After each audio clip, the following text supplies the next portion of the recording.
Do what you say what you mean. Sounds like something you'd see on a decorative pillow.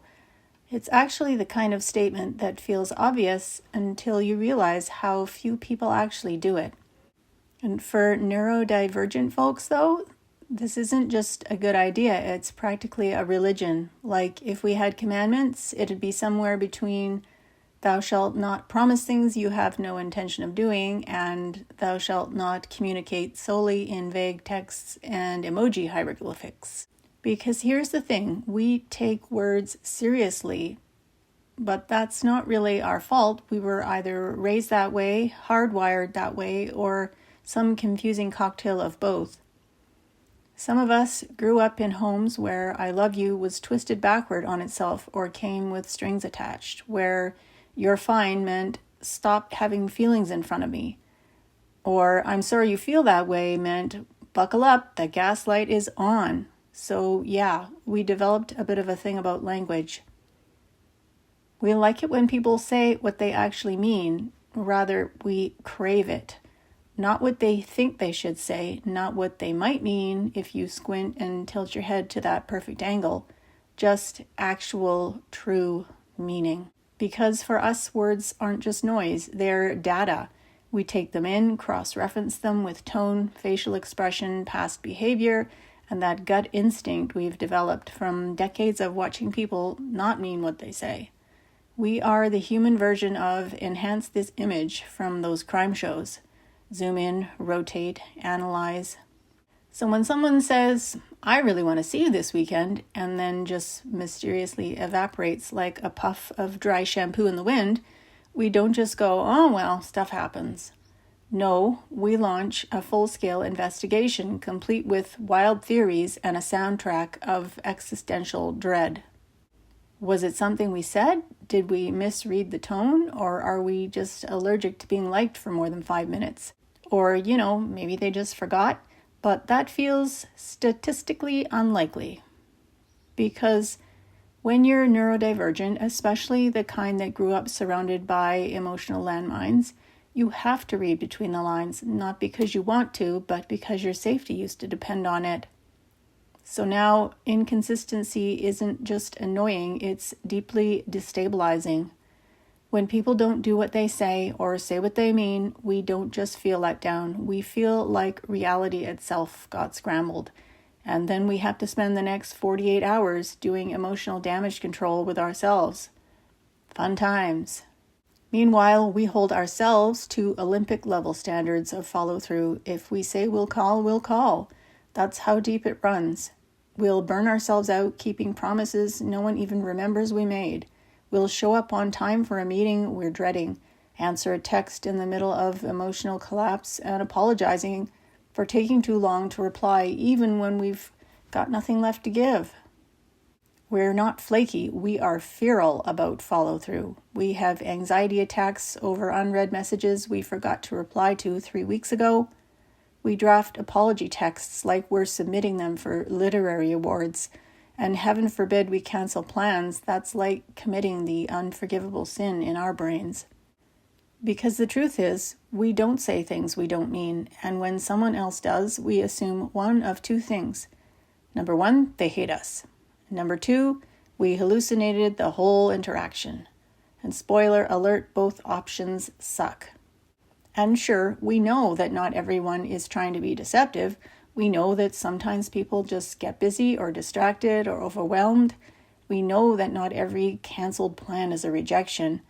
But trying to explain that to a trauma-shaped nervous system, it's like telling a smoke alarm to stop overreacting. And then there's the emotional whiplash, because when someone tells us, you matter to me, and then disappears, our brains go into full meltdown mode, not because we're dramatic, but because we believe them. And when that belief gets yanked away without warning, it doesn't feel small. We feel discarded, naive, stupid. We start questioning everything, our judgment, our instincts, our tendency to trust. And somewhere in there, we wonder if the problem is just us. Maybe we're just too much, too literal, too intense. But you know what? We're just trying to operate in a world that runs on implied meaning. strategic vagueness, and let's just see what happens with brains that want clarity and honesty. So yeah, we crave consistency. Maybe we're rigid, maybe we're not, but we've spent enough of our lives confused.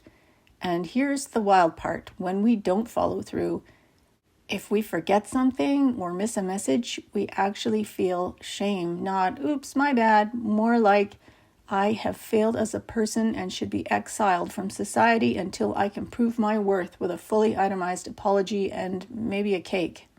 Because we care, and probably way too much. But again, that's the wiring. So when someone else doesn't follow through, when they say they'll be there and they aren't, or they say we matter and then we never hear from them again, it doesn't just sting, it erodes something.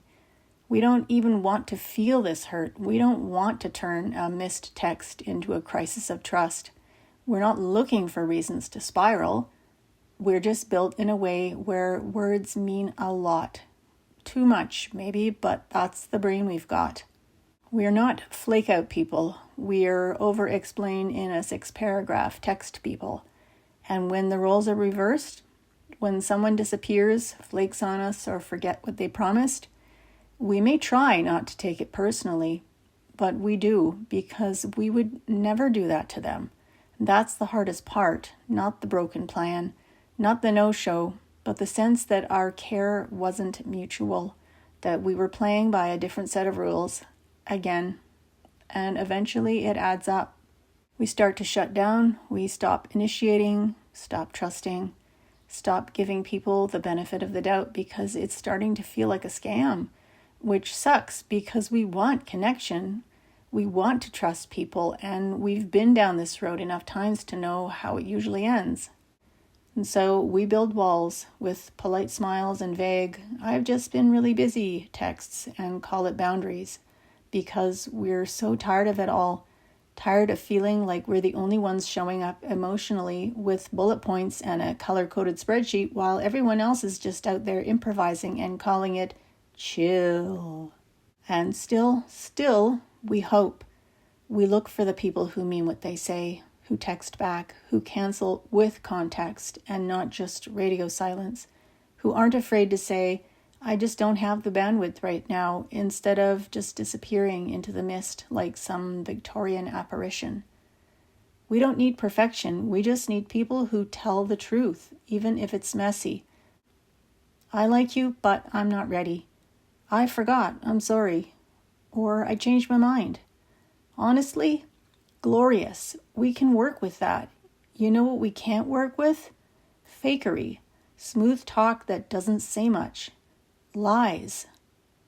That kind of thing wrecks us because we believed you, and belief is not a casual act for us.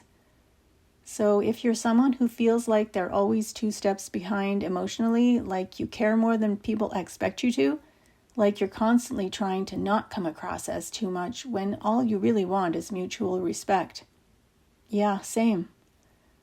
It's not weakness, it's not immaturity, it's integrity. You're not broken, you're not the only one who rereads texts before sending them like it's some legal contract. You're someone who understands that words mean things and that meaning matters. You're not wrong for still hoping people will mean what they say. And yeah, that's not the norm, but it's not a flaw either, and it's nothing to be ashamed of.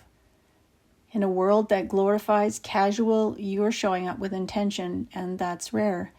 So keep doing what you say, keep saying what you mean, because someday, somewhere, maybe over a cup of coffee where you say exactly what you mean, no filters, no pretending, you'll find someone who gets your language, not because it's perfect, but because it's real.